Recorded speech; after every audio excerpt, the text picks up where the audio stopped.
career in multiple industries. If you list my sins, I sound like the worst person on earth. But if you put those against the things I've done right, it makes much more sense. The value of beauty and inspiration is very much underrated, no question. But I'm not trying to be anyone's savior. That is not I'm just trying to think about the future and not be sad. For me, it's simply this is something that is important to get done, and we should just keep doing it or die trying. And I don't need a source of strength. So quitting is not even like... It's not in my nature. And I don't care about optimism or pessimism. Fuck that, we're going to get it done. Tesla was under the most relentless short seller attack in the history of the stock market. Tesla was the most shorted stock in the history of stock markets. So, this was affecting our ability to hire people. It was affecting our ability to sell cars. Yeah, it was terrible. They wanted Tesla to die so bad they could taste it. Well, most of them have paid the price. Yes. Where are they now? Just work like hell. I mean, you just have to put in, 80 to 100-hour weeks every week. All those things improve the odds of success.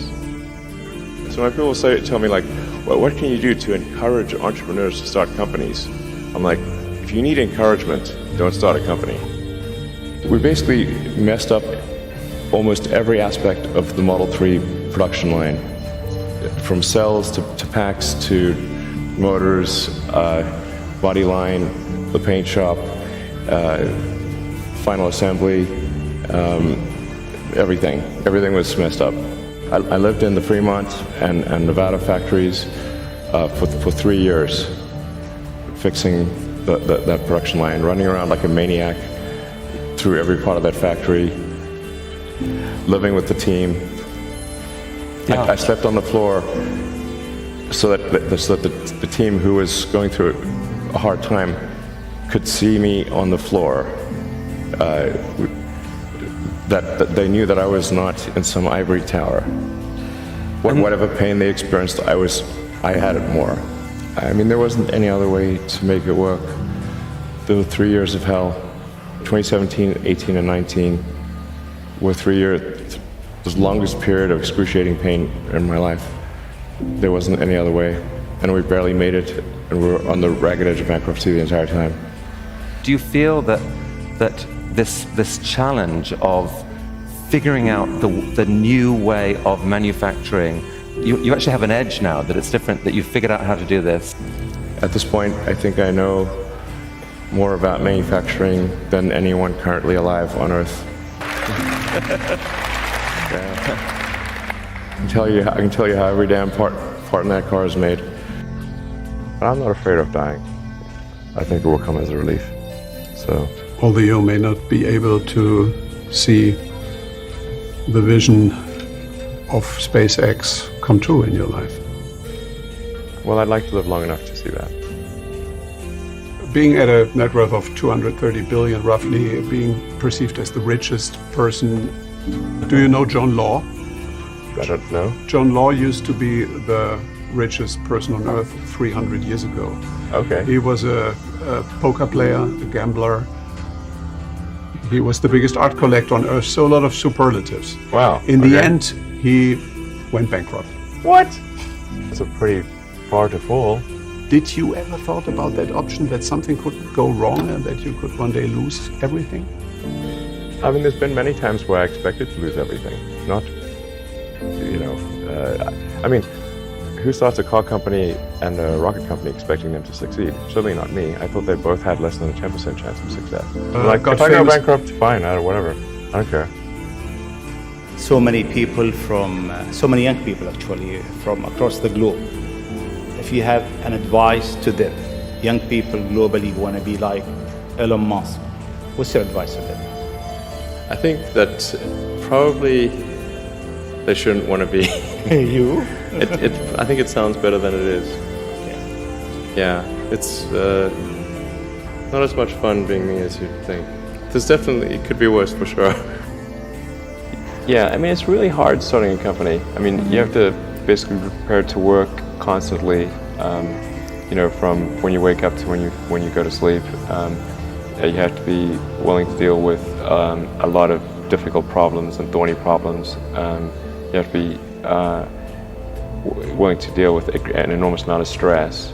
And you just got to push yourself super, super hard. I wouldn't recommend it for most people. Yeah. Try to be useful. Do things that are useful to your fellow human beings, to the world. It's very hard to be useful. Very hard.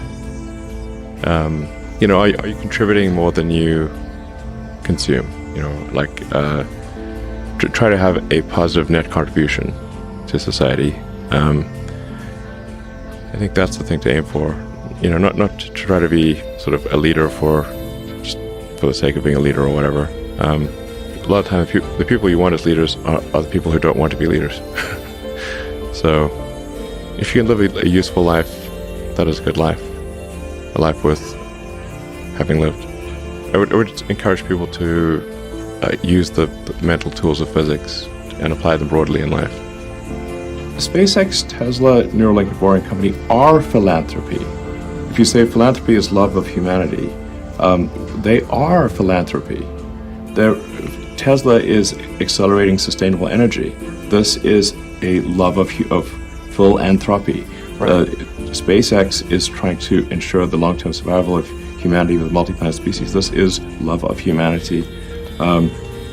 Neuralink is to help solve brain injuries and existential risk with AI, love of humanity. Boring Company is trying to solve traffic, which is health most people, and that also is love of humanity. I'd encourage people to read a lot of books. Just read. Basically, try to ingest as much information as you can, and try to also just develop a good general knowledge. So you at least have like a rough lay of the land of the knowledge landscape. Try to learn a little bit about a lot of things, because you might not know what you're really interested in. How would you know what you're really interested in if you at least aren't doing a peripheral exploration broadly of the knowledge landscape, and talk to people from different walks of life and different industries and professions and skills and occupations. Just try learn as much as possible. Man's search for meaning. Isn't the whole thing a search for meaning? Yeah, what's the meaning of life and all, But just generally, like I said, I would encourage people to read broadly in many different subject areas, and then try to find something where there's an overlap of your talents and what you're interested in. So people may be good at something, or they may have skill at a particular thing, but they don't like doing it. Mm-hmm. So you want to try to find a thing where that's a good combination of the things that you're inherently good at, but you also like doing. When you had that third failure in a row, did you think, I need to pack this in? Never. Why not? I don't ever give up. I mean, I'd have to be dead or completely incapacitated. Essentially, the longer you do anything, the more mistakes that you will make cumulatively, which if you sum up those mistakes, will sound like I'm the worst predictor ever. But for example, for Tesla vehicle growth, I said I think we'll do 50%, and we've done 80%. Yes. But they don't mention that one. I'm not sure what my exact track record is on predictions. They're more optimistic than pessimistic, but they're not all optimistic. Some of them are exceeded, probably more are later, but they do come true. It's very rare that they do not come true. I mean, I don't aim to disrupt for the sake of disrupting, It's more like there's thinking about what set of actions are most likely to lead to a better future.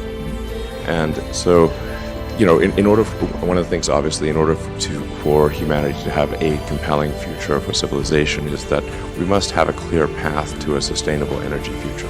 That's one of the things that I think everyone would agree with. I'm not someone who would tend to sort of demonize oil and gas, to be clear. This is necessary right now, or civilization could not function. So I do think we actually need, and actually at this time, I think we actually need more oil and gas, not less.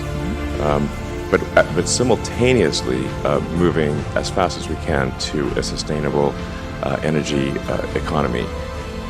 But I was living in the factory in Fremont and the one in Nevada for 3 years straight. That was my primary residence. Not kidding, literally. Did you keep the couch? I actually slept in a couch at one point in a tent on the roof. And then, but for a while there, I was just sleeping under my desk, which is out in the open in the factory, and for an important reason. And it was damn uncomfortable sleeping on that floor. And always, when I woke up, I'd smell like metal dust. Yeah, but actually, I stopped using the couch because there's a little conference room and a couch there. I stopped using the couch and I just slept on the floor under my desk, so during shift change, the entire team could see me. And this is important because, like, you know, the team, if they think the sort of their leader is off somewhere having a good time, you know, drinking Mai Tais on a tropical island, the thing is that since the team could see me sleeping on the floor during shift change with nothing, they knew I was there, and that made a huge difference. And then they gave it their all.